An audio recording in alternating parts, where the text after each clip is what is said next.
So hello everyone, कैसे हो आप सब। आप सबका इस चैनल पे फिर से स्वागत करता हूँ। आज के इस वीडियो में ओलीवुड पे जो लाइव टेस्ट आया हुआ है एसएससी सीएचएसएल का, उसका मैं सॉल्यूशन डिस्कशन करने वाला हूँ, वो भी मैथमेटिक्स का। तो बिना बात हुए हुए मैं क्वेश्चंस पे मूव करता हूँ। तो इन 2500 क्वेश्चन में कुछ क्वेश्चन मुझे थोड़ा इंटरेस्टिंग लगे तो मैं पहले उसे डिस्कस करूंगा, जो कि अच्छे क्वेश्चन थे। उसके बाद इजी क्वेश्चन पे चलेंगे। सबसे पहले इस क्वेश्चन को देखता हूँ मैं, ठीक है। वो क्या करा, a dishonest shopkeeper claims to sell his good at the cost price and also he uses faulty weight which are some amount of a kg weight and gains 56.25%. What does he use for a kg weight? ध्यान समझना। एक दुकानदार क्या करता है, वो कुछ सामान खरीद के लाता है। लेट से मान लो 1000 रुपये में वो 1000 ग्राम कोई भी सामान ले आया मार्केट से, ठीक है।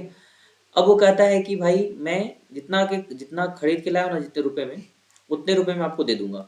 लेकिन करता क्या है, वो 1000 की जगह पे कुछ एक्स ग्राम ही देता है दुकानदार को, सॉरी ग्राहक को। मान लो 1000 में 800 ग्राम, 700 ग्राम, 600 ग्राम, इस तरह से कुछ देता है, जिसके कारण उसको फायदा कितना हो जाता है, 56.25%। इस क्वेश्चन को जो है ना, मैं पहले दो तरह से बताता हूँ। मैं पहले ऑप्शन से जाऊंगा, ठीक है। ऑप्शन से जाने के बाद मैं इसका जो जनरल रूल होता है वो बताता हूँ। मान लेते हैं थोड़ी देर के लिए, इन समय देखो ये सबसे क्या है, हमारा सबसे अलग लग रहा है, डिस्टेंस इसका ज़्यादा है, मतलब 1000 से देखा जाए ये सबसे दूर है। बाकी 800, 900, 850 जो है, ये तीनों नज़दीक है। तो इसमें से मैं अगर 800 को चुनूँ थोड़ी देर के लिए, मान लेते हैं वो 1000 ग्राम के जगह पे 800 ग्राम ही कस्टमर को दे रहा है। इट मीन्स अभी भी उसके पास दुकान के अंदर 200 ग्राम ऑब्जेक्ट जो है क्या है, बचा हुआ है, सेव है, ठीक है। तो यही जो 200 ग्राम है, इसको जब वो दूसरे कस्टमर से बेचेगा, उस समय ही उसे तो फायदा होगा ना। तो टोटल फायदा हो रहा है उसे 200 ग्राम का। अच्छा, उसको सीपी कितना लगा भाई, अभी वो 800 ग्राम ही बेच रहा है। क्या कर रहा है वो, 800 ग्राम ही बेच रहा है। 200 ग्राम तो अभी बचे हुए हैं ना। तो 800 पे उसे 200 का फायदा हो रहा है, इंटू 100% अगर करते हैं तो ये कितना आ गया हमारा, 25%। कोई दिक्कत? देखो अब हमारा परसेंटेज क्या दिया है, 56.25%। तो ये तो हमारा आंसर नहीं होगा। अब 800 ग्राम दे रहा था तो 25% फायदा हो रहा था। 850 ग्राम देगा तो ऑब्वियसली 25% से कम ही फायदा होगा, तो ये भी ऑप्शन हमारा नहीं होगा। 900 ग्राम अगर देता है तो 100 ग्राम का ही फायदा हुआ ना, तो ऑब्वियसली 25 से बहुत कम होगा, तो ये भी ऑप्शन हमारा एलिमिनेट होता है। बच गया 640, तो ये हमारा करेक्ट आंसर होगा। ऐसे हम लोग छांट सकते हैं। अब हम चलते हैं एग्जैक्ट मेथड पे। ऊपर में मैंने ये लिख रखा है 1000 के ग्राम की जगह पे कितना ग्राम वो दे रहा है, एक्स ग्राम। तो उसका सीपी अब कितना हो गया, एक्स ग्राम। अब देखो 1000 रुपये का में 1000 ग्राम आया, मतलब 1 रुपये में 1 ग्राम होगा, तो एक्स रुपये में एक्स ग्राम होगा। कोई दिक्कत? तो सीपी यहाँ हमारा हो गया एक्स। फायदा कितना का हो गया भाई, 1000 ग्राम के जगह पे एक्स ग्राम दे रहा है, तो फायदा हो गया 1000 माइनस एक्स। फायदा कितना हो गया, 1000 माइनस एक्स, इंटू 100% करेंगे। और यही परसेंटेज जो हमारा दिया हुआ है वो 56.25 दिया हुआ, राइट। इस परसेंट को काट दो, यहाँ परसेंटेज है, इसको फ्रैक्शन में चेंज करेंगे तो 100 डिवाइड में आ जाएगा, राइट। इस पॉइंट को उड़ाओ, नीचे 2 जीरो और आ गया। 25 से काटते हैं, ठीक है। सॉरी, यहाँ पे परसेंटेज यहाँ भी नहीं आएगा, क्यों? क्यों परसेंटेज नहीं आएगा भाई, ये जरा बताओ नीचे। क्योंकि पहले ही ये जो हम लोग लेफ्ट साइड निकाल रहे हैं ना, लेफ्ट साइड ये हमारा परसेंटेज ही है। ये 100 माइनस एक्स मतलब प्रॉफिट अपॉन सीपी इंटू 100, ये एक परसेंटेज का वैल्यू है, तो राइट साइड भी परसेंटेज लिखेंगे। तो पॉइंट रहा है तो एक ही 100 आएगा, ये 2 जीरो जो है इधर चले आएगा। 25 से काटो, 25 चौके 100, 25 दुना 50, 6 उसमें गया, 25 दुना 50, फिर 25 12 इसमें गया, 25 पचे 125। 25 से और काट सकते हैं, 25 नमा हो गया, 25 से कम 25, 25 छुके 150। इधर हम लोग अलग अलग इसको कर लेते हैं, तो 1000/x माइनस 1 बराबर हो गया 9/16। 1 को अगर उधर भेजता हूँ मैं, यहाँ दे देता हूँ 1, यहाँ देता हूँ प्लस, कोई दिक्कत? ये हो गया 25/16। 25 से इसको अब काट दो, 40 बार में कटा, 16 चौके कितना होता है, 64, 640 यहाँ आ गया। यही एक्स का वैल्यू पूछ रहा था कि 1000 ग्राम की जगह पे कितना ग्राम वो बेचेगा कि 56.25% का लाभ होगा। तो 640 ग्राम ऐसे भी आप निकाल सकते हो, दो तरीका है मेरे पास। नेक्स्ट अच्छे क्वेश्चन में मूव करते हैं। ये क्वेश्चन है, Abhishek gives half of his income to his daughter she spend. Half के जगह पे हम लोग क्या 1/2 लिख सकते हैं ना, लिख सकते हैं। सी स्पेंड्स मतलब अभिषेक जो है अपनी बच्ची को अपने इनकम का आधा पैसा दे देता है। अब उसकी बच्ची, शी लिख दिया है, ही नहीं लिखा है। यहाँ पे बहुत बच्चे गलती कर देते हैं।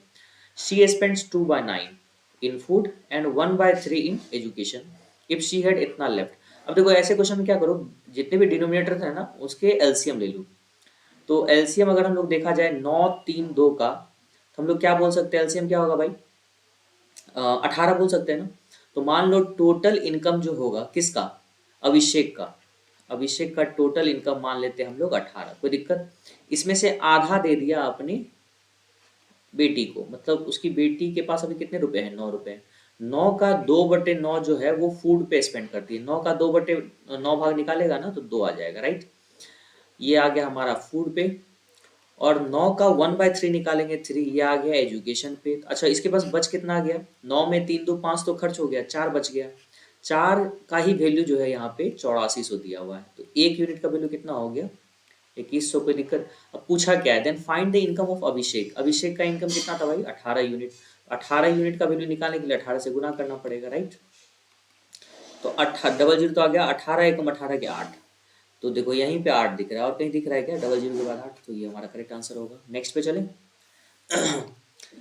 Find the length of arc if the angle subtend by the arc on the centre is 45 degree. एक सर्किल है, एक सर्किल पे इस आर्क द्वारा मान लो यहाँ पे 45 डिग्री बन रहा है, ठीक है। रेडियस दिया 4 सेंटीमीटर, तो ये जो आर्क है ना इसी का लेंथ पूछा गया है कितना होगा, ठीक है। इसका दो तरीका होता है, एक तो theta is equal to L by R, sorry theta is equal to L by R, एक ये फॉर्मूला है। दूसरा फॉर्मूला है theta by 360 into 2 pi R. दोनों आप लोग को याद होना चाहिए, दोनों से मैं बताता हूँ। सबसे पहले ये जो आप लोग जानते हो पहले से, थीटा का वैल्यू 45 डिग्री, 360 तो ये है 2, पाई का वैल्यू 3.14 इंटू आर, आर का वैल्यू कितना दिया भाई, 4 दिया हुआ है। देखो 45 अठे होता है 360, 4 दूना 8 से 8 कट गया, आंसर क्या आ गया 3.14। इससे कैसे बनाते हैं, थीटा हमारा 45 डिग्री है ना, इसको रेडियन में चेंज करेंगे तो पाई अपॉन 180 से मल्टीप्लाई करेंगे। एल का मतलब होता है लेंथ ऑफ आर्क, और नीचे हो गया रेडियस, ठीक है। 45 चौके 180, 4 से 4 कट गया, लेंथ ऑफ आर्क जो है पाई का वैल्यू के बराबर होगा, तो ये 3.14 होगा। क्लियर है। नेक्स्ट पे चलते हैं हम लोग।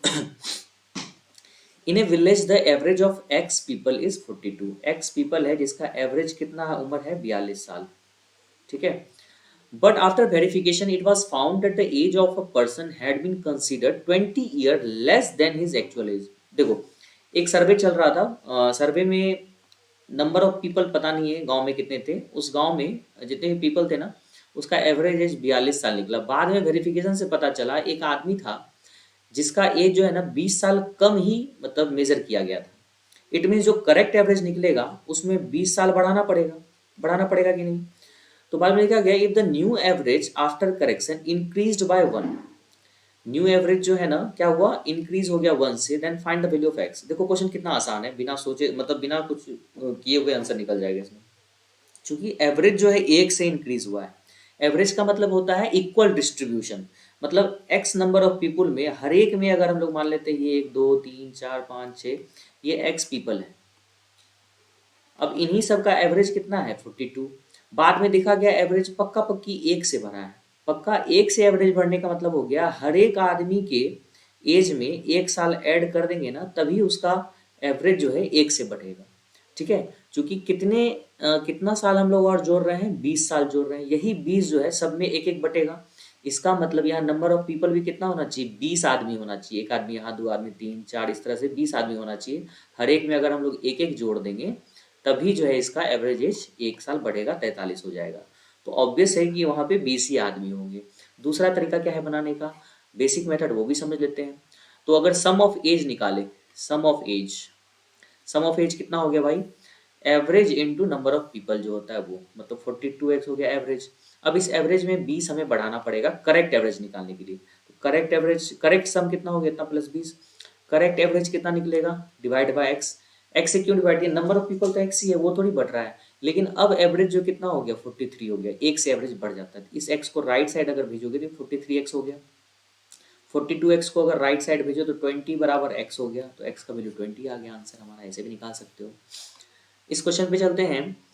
इन an election there are two candidates P and Q, P get 75% of total valid vote, मतलब इनवैलिड भी कुछ ना कुछ होगा, 75% total valid vote. If the total number of voters is इतना and 15% of the total votes are declared invalid, 15% invalid है, मान लेते हैं 100% वोटर है ये, इसमें से 15% हमारा क्या हो गया भाई, इनवैलिड हो गया।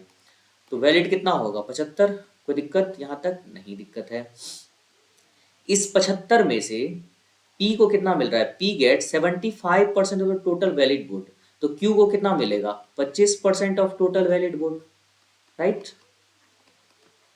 यहाँ तक समझ में आ रहा होगा। 75% अगर वैलिड वोट मिल गया P को, तो Q को कितना मिलेगा? 25%, क्योंकि टोटल अपने में कितना होता है? 100%। को भी वैलिड वोट का अपना भी तो 100% होगा ना। तो इस वैलिड वोट का अब पूछा भी वही है, find the number of vote Q gets, Q को कितना मिला। तो इसी वैलिड वोट का 25% कितना होता है? 1/4। अब देखो, और 100% वोटर्स कितने हैं भाई? इतना। तो 100 यूनिट का वैल्यू कितना है? 128,000। तो एक यूनिट का वैल्यू कितना हो जाएगा? 128। तो इसमें 128 से मल्टीप्लाई कर दो, क्यू का वैल्यू आ जाएगा। ये देखो, 4 से ये कट गया, 4 तिया 12, 4 दूनी 8, 32। 32 किसका किसका फैक्टर होता है भाई? 4 8 32 लिख सकते हैं ना। मतलब जो भी ये मल्टीप्लीकेशन आएगा ना, वो 8 से जरूर कटेगा। लास्ट का 3 डिजिट, ये 8 से कट रहा है क्या? 8 के टेबल में 70 आता है, 8 के टेबल में 71 आता है, 8 के टेबल में 73 आता है, 8 के टेबल में 72 आता है, 8 9 72। आंसर सी होगा, ठीक है। अब चलते हैं, बाकी क्वेश्चन काफ़ी ज़्यादा अच्छे तो नहीं है, मतलब नॉर्मल क्वेश्चन है जो कि कोई भी कर सकता है। इस क्वेश्चन में चलते हैं। The angle of elevation to the top of the ladder from a point on the ground is 30। देखो, एक सीढ़ी है जो कि एक दीवार पे खड़ा है, ठीक है। मान लो ये सीढ़ी है और ये दीवार है हमारा, और सीढ़ी का जो बेस है ना, इस दीवार से 10 मीटर दूर है, ठीक है। और एंगल ऑफ एलिवेशन कितना बन रहा है? 60 डिग्री। तो ये होता है एंगल ऑफ एलिवेशन, ठीक है। देखो 60 डिग्री किसी भी राइट एंगल ट्रेंगल में, अगर ये 60 डिग्री है ना, तो इसके 60 डिग्री के सामने वाला जो है ना, इसको √3 यूनिट मानेंगे। बेस हो जाएगा 1 यूनिट और हाइपोटेनस हो जाएगा 2 यूनिट। जब कभी भी एंगल 30 डिग्री हो, हमारा कितना हो? 30 डिग्री। कुछ चीज़ याद रखना है, तो ये हो जाएगा हमारा 1, बेस हो जाएगा √3 और ये हो जाएगा 2 यूनिट। डायरेक्टली इससे क्वेश्चन बनते हैं। अब ये 60 है तो इसके सामने वाला हमारा √3 यूनिट और बेस हमारा क्या होगा? 1 यूनिट। लेकिन 1 यूनिट का वैल्यू 10 तो दिया हुआ है पहले से, तो √3 यूनिट का वैल्यू कितना हो जाएगा भाई? 10 √3। मतलब ये सब 5 सेकेंड में क्वेश्चन बनने वाले हैं, इसमें ज़्यादा टाइम भी नहीं लगेगा। नेक्स्ट पे आते हैं। हाँ, इस क्वेश्चन में चलते हैं। In a shop the price of a TV is 95,000। The customer gets a cash discount of 5,000, ठीक है, and gets a scratch card promising a percentage discount of इतना परसेंट टू इतना percent. Determine the difference between the least and maximum selling price. देखो, 95,000 लिखा हुआ है, उसे 5,000 तो ऐसे डिस्काउंट मिल जाता है, कैश डिस्काउंट, मतलब 90,000 तो अभी उसका कीमत हो गया। उसके बाद एक स्क्रैच कार्ड मिलता है। स्क्रैच कार्ड में ये फिक्स किया हुआ है, या तो आपको 14.5% कम से कम गारंटी है कि 14.5% का छूट मिलेगा, ज़्यादा से ज़्यादा 20% का, मतलब 17 भी मिल सकता है, 16 भी मिल सकता है, 15.5 भी मिल सकता है। तो यही पूछ रहा है कि मैक्सिमम और मिनिमम सेलिंग प्राइस क्या हो सकता है। तो इसको थोड़ी देर के लिए मैं एक्स मान लेता हूँ। एक्स का अगर 14.5% घटाएंगे तो सेलिंग प्राइस थोड़ा ज़्यादा होगा उसमें। तो इसको अगर घटाओगे 100 में से ना, तो 85.5% होगा। इसको 100 से डिवाइड दे दो, फ्रैक्शन में आ गया। माइनस एक्स का 20% कितना होता है भाई? 4/5। कोई दिक्कत यहाँ तक? कोई दिक्कत नहीं। एक्स अगर हम कॉमन भी कर लेते हैं तो ऐसे लिख सकते हैं ना, लिख सकते हैं। अब देखो, एक्स इंटू 100 आ जाएगा नीचे, ऊपर आ गया 85.5, और यहाँ कितना हो जाएगा? 80/100 मान लेते हैं, मतलब 80 आ जाएगा। यहाँ पे कितना हो गया? 80। अगर इसको घटाओगे तो 5.5। कोई दिक्कत यहाँ तक? नहीं। 1 पॉइंट और 0 आ गया। 5 से 11 से 5 से काटो, 11 आ गया नीचे, अब 5 से काटो तो ये हो गया 200। मतलब 11/200 गुना 90,000। कोई दिक्कत यहाँ पे? कोई दिक्कत नहीं। 11 का मल्टीपल ही आंसर होगा, ठीक है, क्योंकि ये तो 2 से कट ही रहा है पूरा ऊपर। 450 बार में 11 का मल्टीपल कौन दिख रहा है? 5 4 9, यहाँ 2, ये नहीं हो गया। 4 2 6 और यहाँ 7 है, नहीं हो गया। 5 4 9 9, 0 घट के 0 हो गया, ये हो रहा है। 4 2 6 8, ये भी नहीं हो रहा, तो आंसर सी होगा हमारा। नेक्स्ट पे चलते हैं हम लोग। एक ट्रेंगल है हमारा पी क्यू आर। ट्रेंगल क्या है हमारा? पी क्यू आर ट्रेंगल है। P S and Q S bisect P and Q. P S और क्यू एस, यहाँ मान लो एस है, ये एंगल बाइसेक्टर है, ठीक है। कहा जा रहा है ये पी एस क्यू जो है ना 138 डिग्री है। पी एस क्यू देखो तो कहाँ होगा? ये होगा ना 138 डिग्री। तो एंगल ये पूछा गया है कितना होगा, पी आर क्यू। तो हम लोग जानते हैं इंटरनल एंगल बाइसेक्टर जहाँ पे मीट करता है, वो एंगल का जो वैल्यू होता है, मतलब हम लोग x बराबर 90 प्लस थीटा बाई 2 लिखते हैं। क्या लिखते हैं? x बराबर 90 प्लस थीटा बाई 2। तो x का वैल्यू हमें दिया है 138, ये हमारा 90 और थीटा तो वैल्यू हमें निकालना है। 90 इधर घटा दो तो 8 हो गया, 13 में से हो गया 4 और उसमें 2 से मल्टीप्लाई करो 96 हमारा आंसर होगा। ठीक है, इसी में अगर एक्सटर्नल एंगल बाइसेक्टर होता है ना, मान लो एक ट्रायंगल है इस तरह से, इसको आगे बढ़ाया इसको आगे बढ़ाया, इस एंगल का बाइसेक्टर और इस एंगल का बाइसेक्टर यहाँ पे मिल रहा है। ये एंगल जब निकालना हो मान लो एक्स और ये एंगल हमारा थीटा हो, तो ये एंगल जो होता है हमारा 90 माइनस थीटा बाई टू होता है। क्या होता है? 90 minus theta by two. Internal angle bisector जब होगा तो उस समय हमारा क्या होता है? 90 प्लस थीटा बाई टू। ये दोनों फॉर्मूला काफ़ी इंपॉर्टेंट है, आप लोग याद कर सकते हो। नेक्स्ट क्वेश्चन में मूव करता हूँ मैं। A circle is inscribe in a triangle X Y Z. X Y Z एक ट्रायंगल है, इसके अंदर एक सर्किल इंस्क्राइब है। ठीक है, इसमें दिया हुआ है एक्स वाई को टच कर रहा है ए पे, वाई जेड को टच कर रहा है सी पे और एक्स जेड को टच कर रहा है बी पे। एक्स बी कितना दिया है? 4.2। देखो ये 4.2 होगा तो ये भी क्या होगा? 4.2। ये क्यों लिख रहा हूँ मैं डायरेक्ट, आप लोगों को शायद पता होगा, किसी भी सर्किल पे किसी एक्सटर्नल पॉइंट से जो टेंजेंट्स ड्रॉ किए जाते हैं, उन टेंजेंट्स का जो डिस्टेंस होता है, लेंथ होता है, वो आपको हमेशा क्या होता है? सेम होता है। इसलिए ये 4.2 तो ये भी 4.2, ये एक्सटर्नल पॉइंट हो गया और ये टेंजेंट ही तो है। उसके बाद वाई जेड हमारा 8 दिया हुआ है, ये वाई जेड पूरा कितना है? 8 है। इस 8 में से वाई सी हमारा कितना दे दिया है? 3.2। अच्छा ये 3.2 है तो ये 4.8 हो जाएगा, ऐड करके देखो 8 आ जाएगा। अब ये 3.2 है तो ये भी कितना होगा भाई? 3.2। ये 4.8 है तो ये भी कितना हो जाएगा? 4.8। पूछ क्या रहा है? Find the perimeter of the triangle. Perimeter निकालने के सम ऑफ साइड्स होते हैं पेरीमीटर, तो वाई जेड हमारा तो 8 दिया हुआ है, प्लस इन दोनों को इसको जोड़ते हैं, 4 4 8 और 8 2 10, मतलब ये 9 हो गया। 9 8 17, ये देखो 4 3 7 मतलब 7.4। तो ऑप्शन में देखो कहीं कहीं 0.4 दिख रहा है, 0.4 सिर्फ यही दिख रहा था, ये आंसर होगा हमारा। चलो अब किसी में स्टार मैंने नहीं लगाया, मतलब नॉर्मल क्वेश्चन है, कोई ट्रिक फ्रिक है नहीं इसमें। चलो इसको देखो कैसे सॉल्व करते हैं, ये भी अच्छा क्वेश्चन है, दिमाग लगा सकते हो जोड़ने के लिए। ठीक है, ये एक टेबल दिया हुआ है, डे 1 है, उसमें रेड ब्लू क्या है, on which day is the total number of phone covered manufacture is minimum. Phone का कवर बन रहा है, रेड कलर का इतना कवर बन रहा है, ब्लैक का इतना, ब्लू का इतना, गोल्ड का इतना, डे 1 डे 3 इस तरह से लिखा है। तो पूछ रहा है इन चारों दिन में से किस दिन minimum number of phone cover जो है मैन्युफैक्चर हुए। देखो जितने भी यहाँ पे मतलब नंबर्स दिए, मैग्नीट्यूड्स हैं, ठीक है, उनमें जीरो देखो सबके लास्ट में है, तो जीरो को सोचो ही मत कि जीरो यहाँ है, जीरो को कट कर दो। ठीक है, फिर जोड़ो, अब देखो कितना आता है। ठीक है, क्वेश्चन आसान हो जाता है इससे, एक जीरो सबसे हटा दो। अब पांचवा दिन का सोचना ही नहीं है क्योंकि ऑप्शन में 5 तो है ही नहीं, तो इसको भूल जाओ। अब देखो 108 प्लस 92 200, 40 20 60 और 10 70, 270 हो गया डे 1। देखो 80 90 ऐसे जोड़ो, 9 8 170, 170 30 200, 200 यहाँ कितना हो गया? 240, 240 और उसके बाद यहाँ देखो 5 है, 2 7 है, तो 247 हो गया ये डे 2 का। ठीक है, तीसरे दिन का देखते हैं, 100 ऐसे लो, 100 लो, 60 लो, 160, 160 और 8 60 15, 160 और 150, 310 हो गया ना, ये तो ऐसे छट गया। इसी दोनों में से कोई मिनिमम होगा, ये भी हट ही गया है अभी। इसमें देख लेते हैं, 120 मान लो इसको, 100 इसको मान लो, 220, 220 और 90, 220 और 90, 310 वैसे आ गया, 60 को जोड़े भी नहीं, तो ये भी हट गया। तो सबसे कम किस दिन मैन्युफैक्चर हो रहा है? डे 2 को। ठीक है, नेक्स्ट पे मूव करता हूँ। 2 बता दिया मैंने, 3 बता दिया मैंने, 4 भी बता दिया मैंने, 5 पे आते हैं। Find the unit digit of 1। देखो जब किसी भी नंबर का आखिरी डिजिट 5 होता है ना, उसके पावर में कुछ भी हो एक्सेप्ट जीरो, जैसे कि मान लो 25 के पावर में कुछ भी दे दे, कुछ भी कोई भी नंबर, 10 12 13 1000 1001 237 कुछ भी, इसका यूनिट डिजिट क्या आएगा? हमेशा 5 आएगा एक्सेप्ट जीरो। अगर किसी नंबर के पावर में जीरो होता है उसका यूनिट डिजिट 1 हो जाता है। ठीक है, तो यहाँ पे देखो इसके पावर में 34 है तो इसका यूनिट डिजिट 1 आएगा भाई, सॉरी 5 आएगा।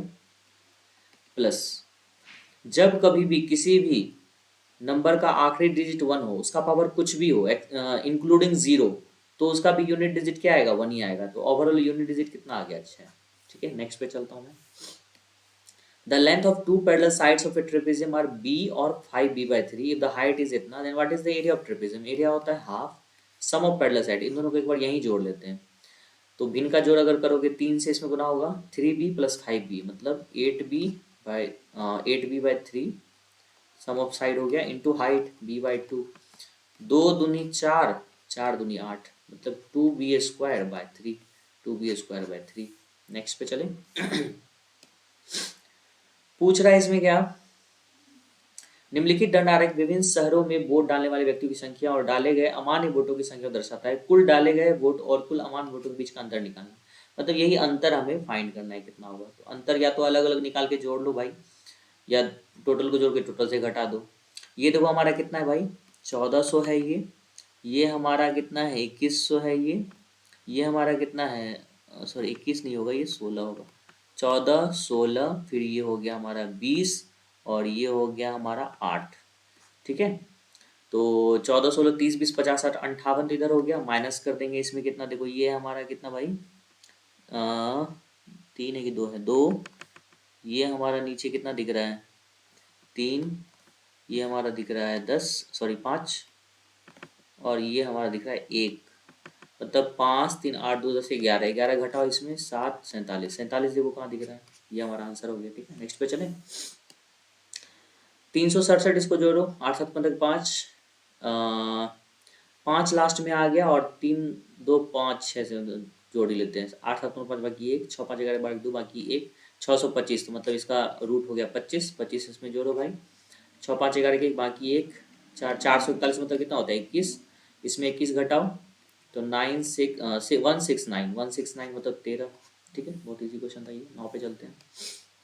इन a right angle triangle where A is equal to 90 degree. ठीक है, एक राइट एंगल ट्रायंगल है भाई, ए ये हो गया 90 डिग्री दिया हुआ है। ठीक है, कोई दिक्कत नहीं। E and F are two points on side A B and A C, इसको बी मान लो, इसको सी मान लो। ठीक है, बी पे एक पॉइंट है हमारा ई और ए सी पे एक पॉइंट है हमारा एफ। इस तरह से है कि ई एफ जो है पैरेलल है बी सी के, मतलब ये दोनों हमारा क्या है पैरेलल लाइन है। ठीक है, अब दिया है बी सी 20 दिया हुआ भाई, ये 20 दिया हुआ है, ए सी है 16। ठीक है, और देखो ये 16 20 है तो ए बी 12 हो जाएगा, कोई दिक्कत, पता है ना, नहीं पता चल रहा है डायरेक्टली देखो, 4 चौके 16, 4 पंचे 20, 4 5 3 का एक ट्रिपलेट होता है ना, क्योंकि 4 से इसको डिवाइड दे रहे हैं तो 4 से उस ट्रिपलेट को भी मल्टीप्लाई करेंगे, 4 दिया 12 इसलिए 12 हो गया। ठीक है, और ए ई दिया है 3, अच्छा ए ई दिया है 3, 12 में से 3 घटाएंगे ये 9 हो गया।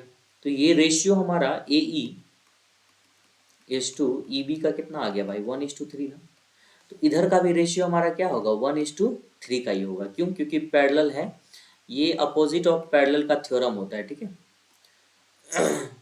तो अगर ये 1:3 है, हमें पूछा क्या सी एफ, इसी का वैल्यू पूछा है 3 यूनिट का वैल्यू, तो 3/4 गुना 16, 4 चौके 16, 4 दिया 12 आंसर हो जाएगा। वैसे 3 का मल्टीपल भी देख लेते तो 12 ही आंसर होता। नेक्स्ट पे चलता हूँ मैं।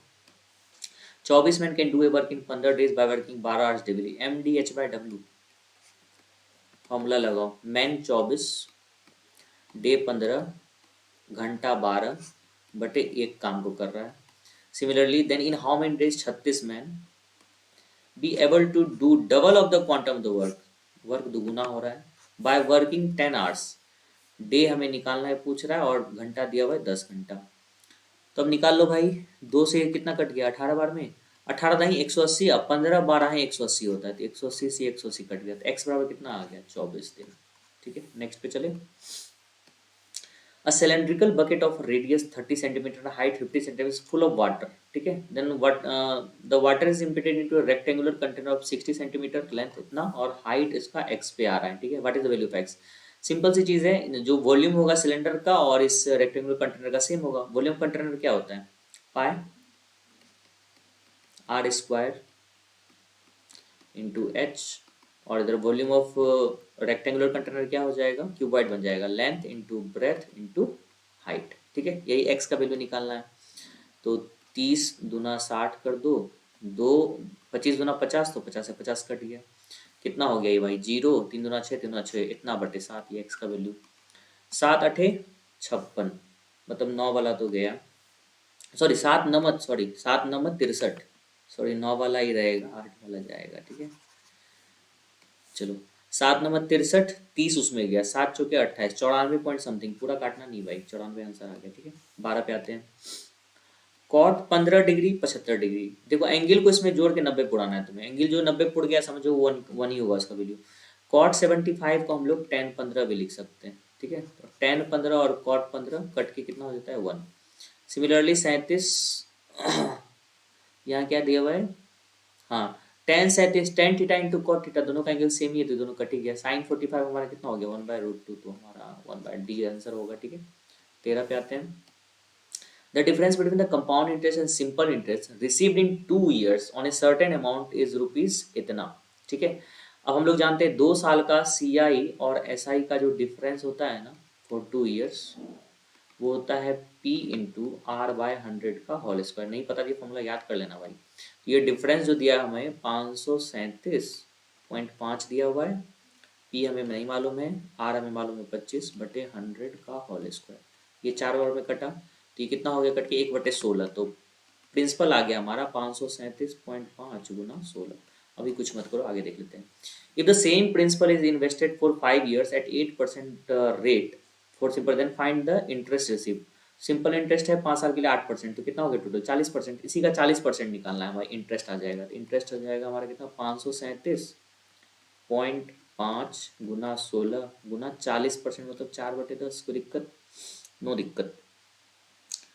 दो दूनी 4, दो पंचे 10, 5 से काट दो इसको, 5 का 5, 5 छके 5 सत्ते 35, 25। ठीक है, अब देखो जो भी हमारा आंसर होगा ना वो 8 का मल्टीपल होगा। ये देख लो, 8 का मल्टीपल ढूंढना सबसे आसान है। यहाँ देखो 8 के टेबल में 46 आता है, ये बताओ 8 के टेबल में 46 आता है, नहीं ये गया।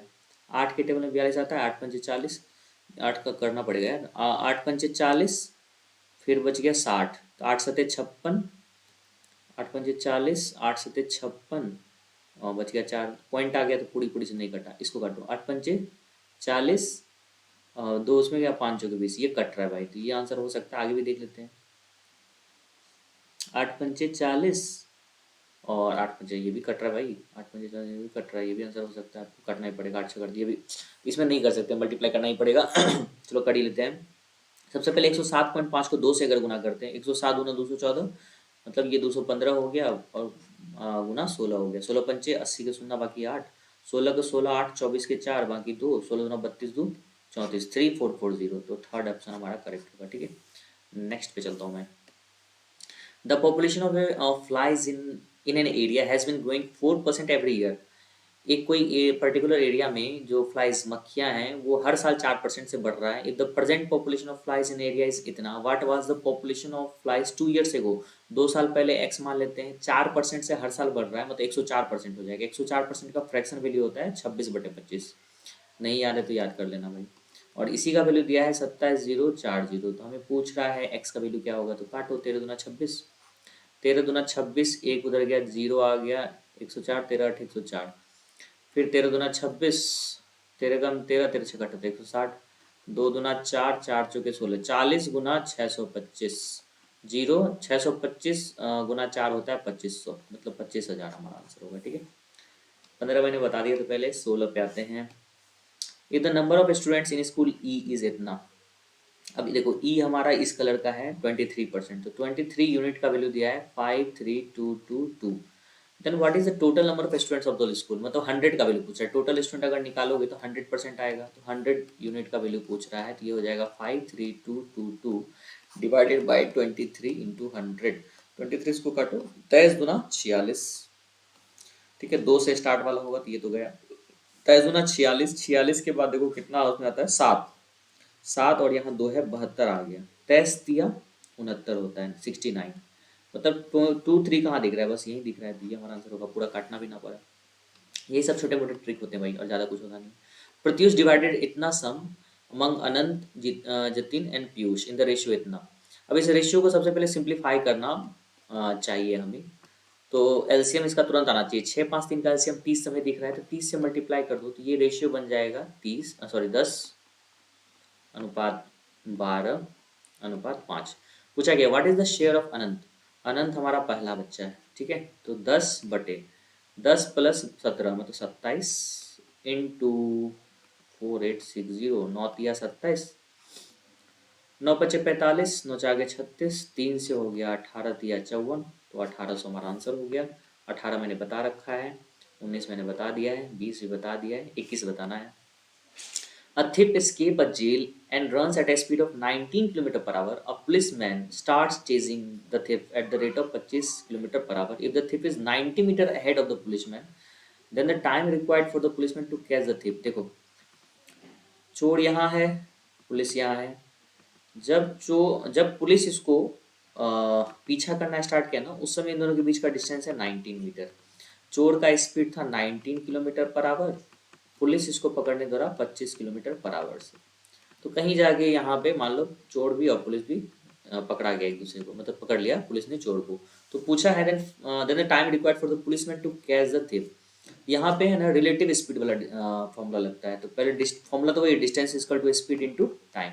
तो डिस्टेंस है उस दोनों के बीच का 90 मीटर। यहाँ स्पीड की जगह पर रिलेटिव स्पीड देंगे। रिलेटिव स्पीड यहाँ पे क्या होता है, इन दोनों का डिफरेंस घटाएंगे तो 6 किलोमीटर पर आवर आया, इसको मीटर पर सेकंड में चेंज कर लेते हैं। तो 5/10 से मल्टीप्लाई कर देंगे, इंटू हमारा टाइम हो गया। 6 पंचे कितना होता है भाई, 30। 30 दिया 90, 18 दिया 54, मतलब यहाँ 54 सेकंड आ गया। 54 सेकंड में पुलिस चोर को पकड़ लेगा। 22 मैंने बता दिया, 23 बता दिया, 24 पे आते हैं।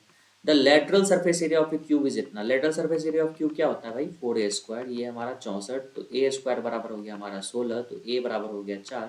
फाइंड द वॉल्यूम, वॉल्यूम होता है a³, तो 64 ही आंसर होगा हमारा। नेक्स्ट पे चले। लास्ट क्वेश्चन है, what is the respective ratio of total run score bye Nikhil and Manmohan together in match 1। Match 1 हमारा ब्लू वाला है, ठीक है। ब्लू लाइन में देखो कहाँ पे है निखिल। निखिल हमारा पहला है, मनमोहन ये है। तो 55 और 45 कितना होता है, 100 अनुपात। To the total run scored by Arpit and Arkadev together in match 1। Match 1 में ही अर्पित देखो कहाँ है भाई, अर्पित यहाँ है, तो उसका 65 हो गया। और अर्कादीप ये है, इसका 35 हो गया। तो 65 और 35 हमारा कितना होता है, 100 होता है। तो रेशियो हमारा 1:1 ही आ गया, ठीक है। तो फर्स्ट ऑप्शन ही हमारा क्या होगा, यहाँ पे भी करेक्ट होगा। आई होप आपको जो है ना यहाँ पे सारी चीज़ें क्लियर होंगी, ठीक है। Thank you very much for watching guys. और वीडियो अच्छा लगा तो अपने दोस्तों के साथ शेयर करो, लाइक करो, सब्सक्राइब करो और चैनल को सपोर्ट करो। काफ़ी अच्छा लगेगा मुझे और मैं मोटिवेट होके और भी ज़्यादा कुछ पढ़ाऊँगा। Please share the video with your friends and all the very best for your upcoming examination. Thank you very much guys, all the very best.